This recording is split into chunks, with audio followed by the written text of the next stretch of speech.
La coloc. Numéro des oreilles. Ouais, mais écoute, moi je peux pas me permettre de tout quitter maintenant en fait. Je sais que ça va passer, enfin c'est qu'une période difficile. Et puis dans 3 semaines, je suis en vacances, donc ça ira mieux après.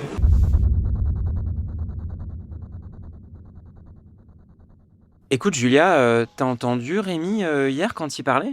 Alex Judges, consultant en management. Ouais, j'ai entendu, j'ai tout entendu même. Julia Eripré, coach certifiée et praticienne narrative. Mais tu sais, quand il disait qu'il pouvait pas se permettre de tout quitter maintenant, qu'il savait que ça allait passer, que c'était juste une période difficile et qu'il attendait les vacances.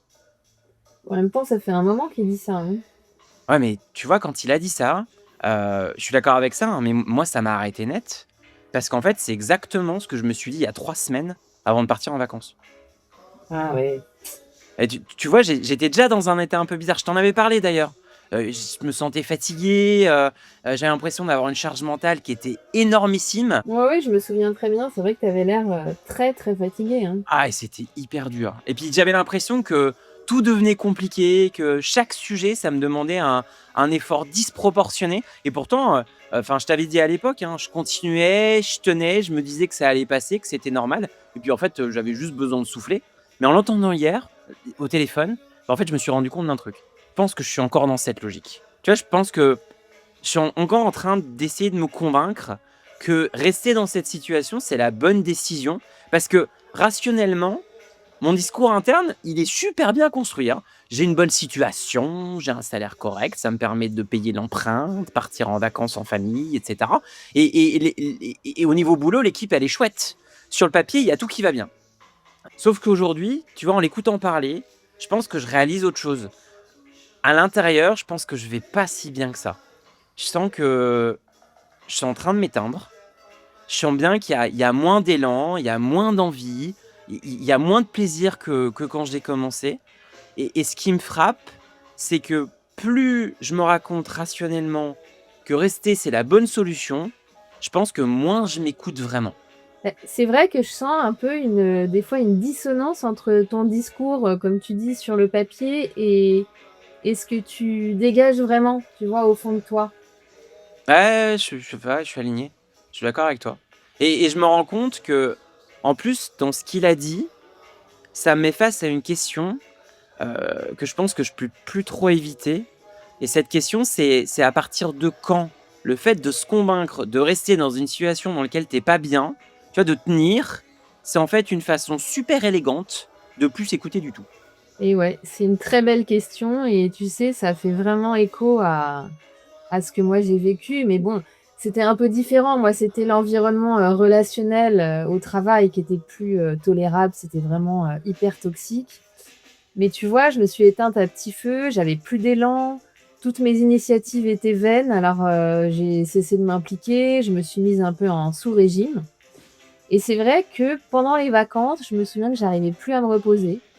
Je me sentais au fond plus tellement légitime d'être en repos ou d'être en vacances puisque le travail était plus une source de satisfaction ni d'accomplissement. Mais tu vois, ce lieu de vide, d'anxiété, de tension permanente. Et je crois au fond que le repos est agréable quand il est légitime et qu'il fait suite à une forme d'épanouissement, quoi. Et c'est un peu cette notion du travail bien fait, comme on dit.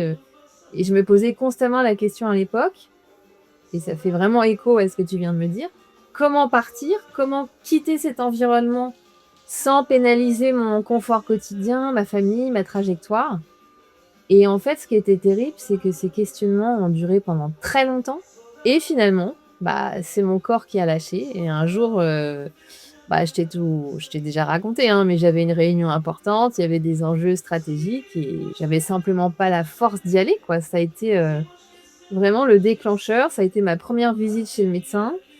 Ça a été très dur parce que devoir parler de son état psychologique, de comment le travail était venu m'abîmer au fond, et ben j'ai eu honte, quoi, devant mon médecin. Et j'ai accepté mon arrêt de travail, en fait, sans trop rechigner. Et finalement, j'ai compris que j'étais victime d'un système et que voilà, que mon médecin était là pour m'aider. Mais tu vois, c'était très très long, ça a duré très longtemps cette dissonance justement entre ce que je ressentais vraiment au fond de moi et puis mon discours qui était je tiens, sur le papier c'est super et tout va bien et ça va.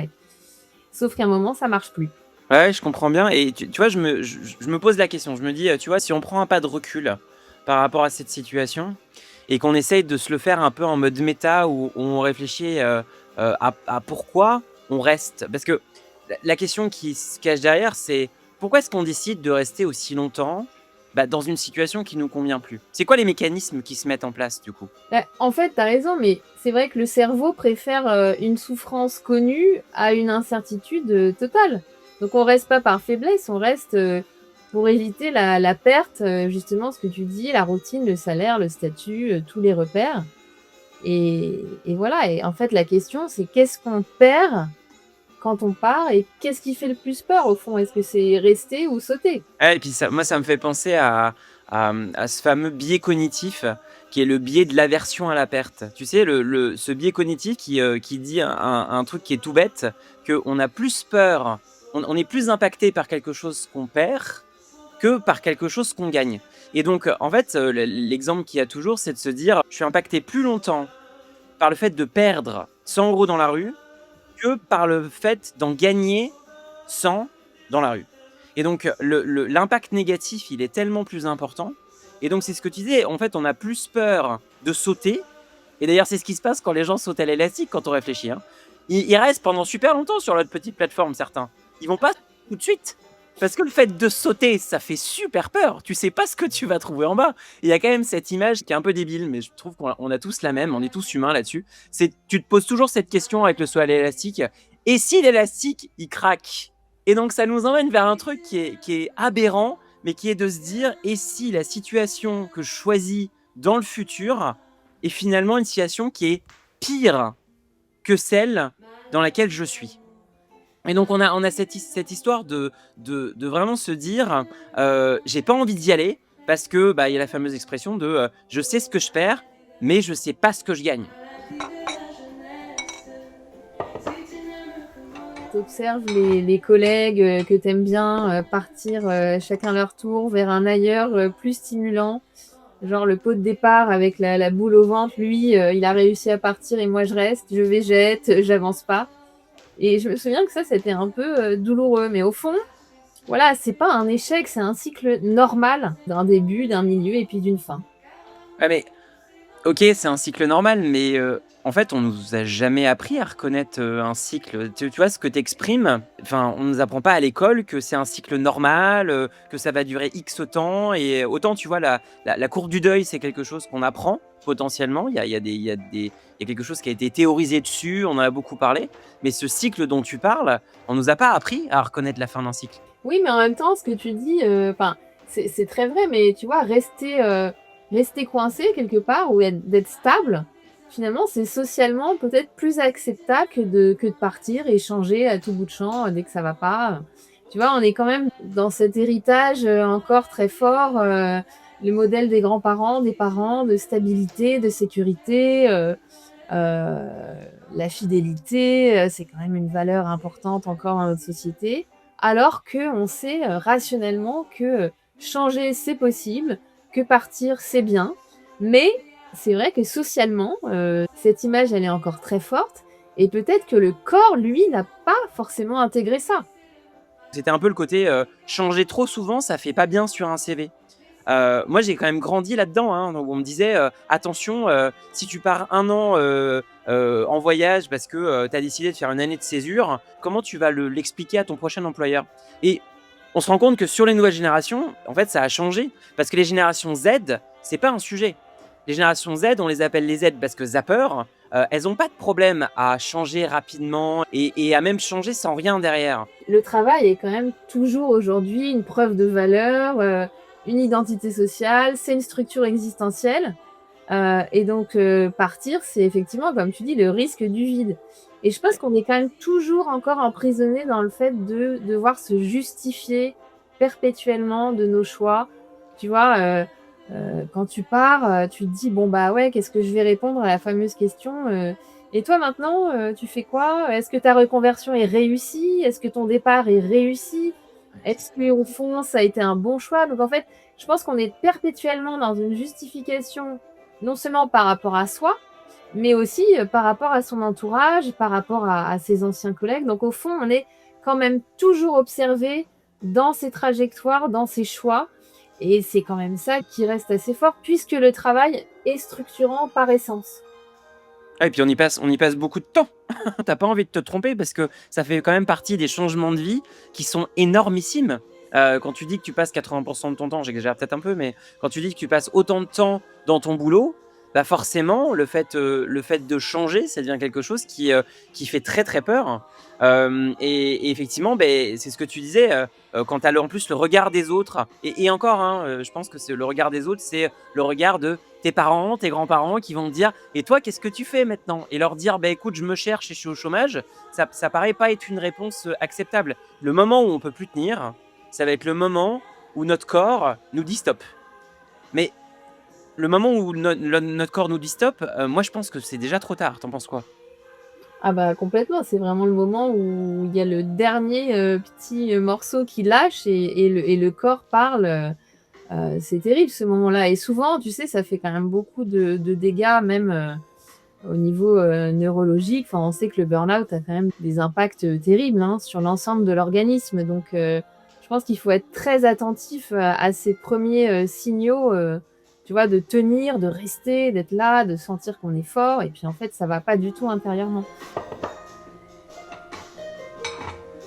Mais d'ailleurs, enfin, pour conclure un peu notre échange, Alex, est-ce que tu aurais des conseils, toi, à donner si là, tu devais, parler à des gens qui sont un peu dans cette situation de: «Qu'est-ce que je fais? Est-ce que je pars, je reste?» Est-ce qu'il y a des choses que tu vois qui sont importantes? Bah, écoute, ouais, je pense qu'il y a quelque chose que moi j'aime bien utiliser pour savoir où j'en suis. Tu sais, tout à l'heure, tu parlais de phases. On a une phase, dans notre boulot où, ça va très bien au début. C'est un peu la phase de lune de miel dans un couple, tu vois? Cette fameuse phase. À un moment donné, on va arriver à un plateau où, dans un couple, c'est peut-être un peu le côté routine et dans le côté boulot, c'est aussi ce côté routine et avant que ça descende, on commence à sentir à un moment donné où, bah, c'est un peu moins bien qu'au début et cetera et moi, j'utilise plutôt un outil de diagnostic, d'autodiagnostic. Je trouve que c'est très dur de s'auto-diagnostiquer en tant qu'être humain. On n'est pas bon là-dedans, parce que, bah, en fait, on se voit pas, on se rend pas compte de plein de trucs et on a besoin des feedbacks des autres pour s'auto-diagnostiquer et il y a un outil que j'aime bien utiliser, c'est, je me pose la question, par rapport à la situation dans laquelle je suis, comment est-ce que je me noterais de 0 à 10 et en fait, je vais me donner un chiffre. Ce chiffre, il est très arbitraire parce qu'en fait, il est hyper subjectif et en fonction de ce chiffre, je vais me dire: «OK, qu'est-ce qui me manque pour arriver à 10?» Parce que foncièrement, si je reste, c'est qu'il y a des choses qui vont bien, c'est ce qui me donne la note. Donc imaginons que je suis à 5, 6, donc je peux me poser même la question de savoir qu'est-ce qui fait que j'ai donné cette note? Mais ça, c'est des choses qui sont plutôt positives. Et ensuite, qu'est-ce qui me reste pour aller à 10? Ça me permet de commencer à lister tous les éléments qui manquent et potentiellement d'ensuite d'arbitrer en disant qu'est-ce qui dépend de moi et qu'est-ce qui dépend pas de moi. Et si je commence à avoir une note qui est trop basse et que tous les éléments pour arriver à 10, c'est des éléments qui dépendent pas de moi, c'est là que je commence à me dire ouais, il va peut-être falloir que je change quelque chose. Foncièrement, structurellement, il va peut-être falloir que je change réellement ce qui est en train de se passer parce que il y a trop de choses qui dépendent pas de moi et en fait, je suis pas bien dans cette situation. Et donc, quand la majorité ne dépend plus de moi, que je peux plus avoir d'action, bah, c'est là que c'est une information importante qui est en train de me dire bah, je suis plus au plateau en fait. Je suis en train vraiment de descendre. Ça devient compliqué. Et toi, qu'est-ce que tu aurais comme conseil à nous donner?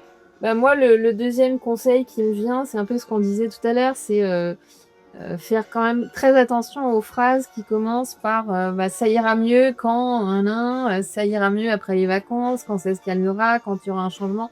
Depuis combien de temps, au fond, je me dis ça, tu vois? Donc c'est peut-être commencer cette phase, d'introspection, de commencer comme tu dis, l'autodiagnostic est vraiment très important et puis commencer peut-être à considérer que, bah, reconnaître, la fin d'un cycle ou la fin proche d'un cycle, bah, au fond, ça peut être aussi un acte, de courage et de réelle, honnêteté avec soi-même donc conseil très important, je pense. Et puis tu vois, moi je travaille beaucoup avec, les pratiques narratives, hein, en tant que coach. Une idée là qui me vient aussi, c'est vraiment, est-ce que cette histoire, elle me ressemble encore? ou est-ce que j'ai déjà envie d'écrire le récit suivant, tu vois? Et je pense que là-dessus, les pratiques narratives ont beaucoup à nous apprendre. La coloc.